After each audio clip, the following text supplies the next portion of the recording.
जय हिंद। एलकेबी हिंदुस्तान के YouTube channel और फेसबुक पेज पर आप सभी का स्वागत है।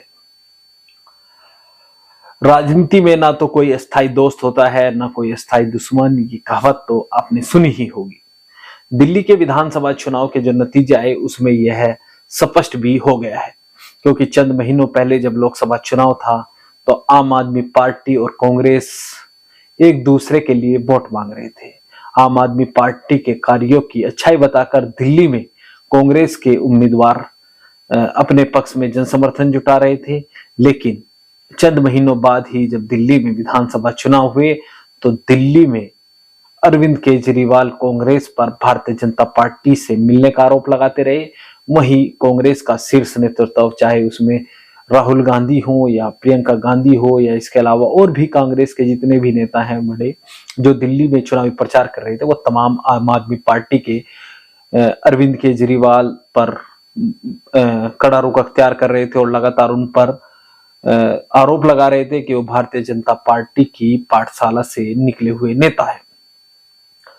तो उससे पहले राजनीतिक जानकारों की माने तो कांग्रेस की ओर से प्रयास किया गया कि कहीं गठबंधन हो और गठबंधन में दिल्ली का विधानसभा चुनाव लड़ा जाए, लेकिन अरविंद केजरीवाल की ओर से यह कुछ शर्तें होंगी वो नहीं मानी गई और आम आदमी पार्टी और कांग्रेस की राह दिल्ली विधानसभा चुनाव में जुदा हो गई। तो अब कुछ आंकड़े निकल कर आ रहे हैं कि गठबंधन न करने का कितना नुकसान आम आदमी पार्टी को हुआ। ऐसी ही कुछ सीटों की सूची हमारे पास है, जिनमें हमने 10 ऐसी सीटों को चिन्हित किया है जहां पर कांग्रेस पार्टी ने आम आदमी पार्टी के लिए मुसीबत खड़ी की है और भारतीय जनता पार्टी इन सीटों पर जीत दर्ज करने में कामयाब हुई है। सबसे पहले बात कर लेते हैं बादली विधानसभा सीट की, जहां से दिल्ली कांग्रेस के अध्यक्ष चुनाव लड़ रहे थे। यहां पर आम आदमी पार्टी और भारतीय जनता पार्टी के बीच जो अंतर था वो 6,589 वोटों का था, जबकि कांग्रेस के जो उम्मीदवार थे उन्हें यहां पर 26,359 वोट मिले और आम आदमी पार्टी के उम्मीदवार को 28,847 वोट मिले। इस सीट को भारतीय जनता पार्टी जीत दर्ज करने में कामयाब हुई। दूसरी विधानसभा सीट के बारे में बता दें, नांगलोई जाट।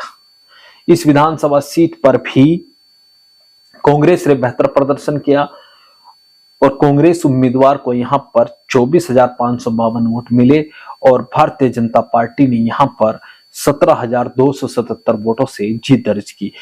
राजनीतिक जानकारों का मानना है कि अगर कांग्रेस और आम आदमी पार्टी का गठबंधन होता तो यह सीटें आसानी से आम आदमी पार्टी या कांग्रेस जिसके भी हिस्से में जाती वो आसानी से जीत लेते, लेकिन राजनीति में संभावनाएं ही व्यक्त की जा सकती हैं। राजनेता अलग अलग तरीके से समीकरण सेट करते हैं। चुनावी नतीजे गठबंधन के बाद भी दिल्ली में लोकसभा के दौरान क्या रहे वो आप सभी जानते हैं।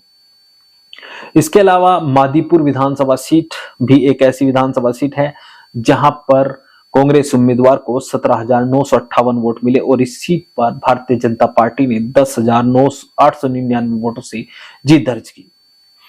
इसके अलावा राजेंद्र नगर में भारतीय जनता पार्टी ने 1231 वोटों से जीत दर्ज की और कांग्रेस उम्मीदवार को 4,015 वोट मिले।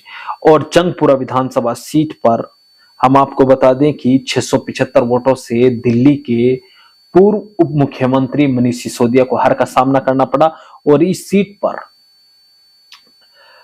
कांग्रेस पार्टी ने मुस्लिम उम्मीदवार उतारा था।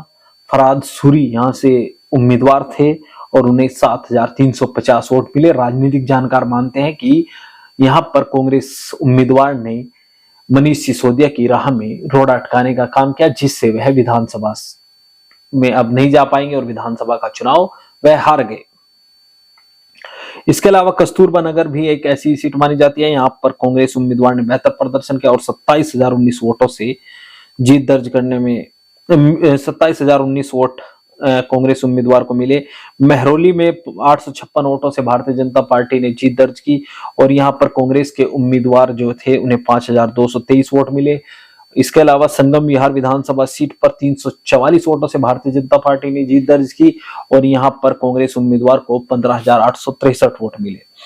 ग्रेटर कैलाश विधानसभा यहां पर 3188 वोटों से भारतीय जनता पार्टी की उम्मीदवार ने जीत दर्ज की और कांग्रेस उम्मीदवार को यहां पर 6711 वोट मिले। इनमें कुछ सीटें जैसे ग्रेटर कैलाश है, इसके अलावा जंगपुरा, ये वो सीटें हैं जहां से आम आदमी पार्टी की जो टीम मानी जाती है अरविंद केजरीवाल की, उसके सदस्य चुनाव लड़ रहे थे, चाहे वो मनीष सिसोदिया जी हों, वो भी इसी कैटेगरी में जोड़ा गया है।